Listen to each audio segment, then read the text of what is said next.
Home അപ്ലയൻസസിന്റെയും digital ഗാഡ്ജറ്റ്സിന്റെയും ഇതുവരെ കാണാത്ത കളക്ഷനുമായി myG future ഇപ്പോൾ കണ്ണൂർ താണയിൽ.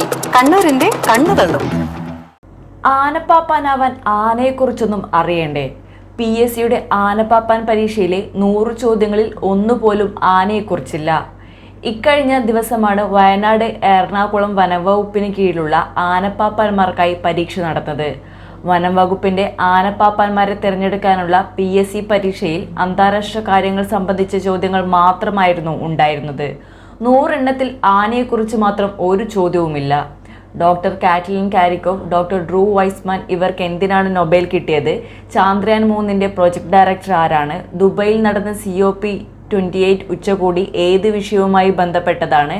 UK, ഇന്ത്യ, കെനിയ രാജ്യങ്ങളുടെ പ്രത്യേകത എന്താണ്? ഇങ്ങനെ പോകുന്നു ചോദ്യങ്ങൾ. ഒപ്പം ഗണിതമടക്കമുള്ള മറ്റു ചോദ്യങ്ങളും. സ്വാതന്ത്ര്യ സമരം മുതൽ സൗരയൂഥം വരെ പരീക്ഷയുടെ ചോദ്യങ്ങൾക്ക് വിഷയമായി. ദ്രവ്യം, പിണ്ഡം, ലസാഗു, ഉസാഗു വരെ ചോദ്യമായി അവതരിപ്പിച്ചപ്പോൾ ആന പോയിട്ട് ആനപ്പിണ്ടം വരെ ചോദ്യത്തിലുണ്ടായിരുന്നില്ല. ആറ്റത്തിന്റെ ഘടന, INS മഹീന്ദ്രയ്ക്ക് ആ പേര് ലഭിച്ചതെങ്ങനെയാണ്? ദൃശ്യപ്രകാശം ഘടകവർണ്ണങ്ങളായി വേർതിരിയുന്ന പ്രതിഭാസമേതാണ്? തുടങ്ങിയ ചോദ്യങ്ങൾ പരീക്ഷ എഴുതാൻ എത്തിയവരെ വലച്ചു. 7ാം ക്ലാസ്സും ആനയെ പരിപാലിച്ചതിന്റെ മുൻപരിചയവും ആവശ്യമുള്ള ജോലിക്കുള്ള പരീക്ഷയ്ക്കാണ് ഒരു ബന്ധവുമില്ലാത്ത 100 ചോദ്യങ്ങൾ ചോദിച്ച് PSC ട്രോൾ ഏറ്റുവാങ്ങിയത്. 11 പാപ്പാന്മാരെയാണ് എറണാകുളം, വയനാട് ജില്ലകളിലെ വനംവകുപ്പ് താവളങ്ങളിലേക്ക് തിരഞ്ഞെടുക്കുന്നത്. കാവടി എന്നാണ് തസ്തികയുടെ പേര്.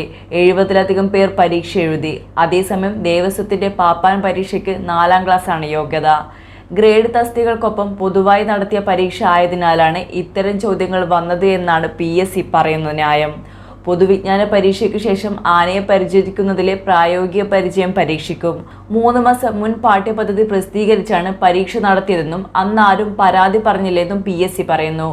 ആനയെ കണ്ടിട്ടില്ലാത്ത ആരെങ്കിലും ആവും പരീക്ഷ ചോദ്യ പേപ്പർ തയ്യാറാക്കിയതെന്നായിരുന്നു ഉദ്യോഗാർത്ഥികളുടെ ട്രോളൽ. News desk, Kannur mirror.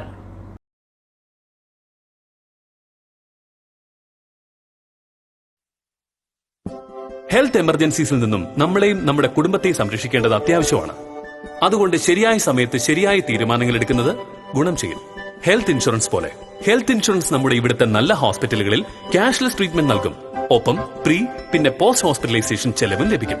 അതുകൊണ്ട് നിങ്ങൾക്ക് വേണ്ടിയും നിങ്ങളുടെ കുടുംബത്തിന് വേണ്ടിയും ഹെൽത്ത് ഇൻഷുറൻസ് എടുക്കൂ. ഹെൽത്ത് ഇൻഷുറൻസ്, ഗുണമുള്ള കാര്യം.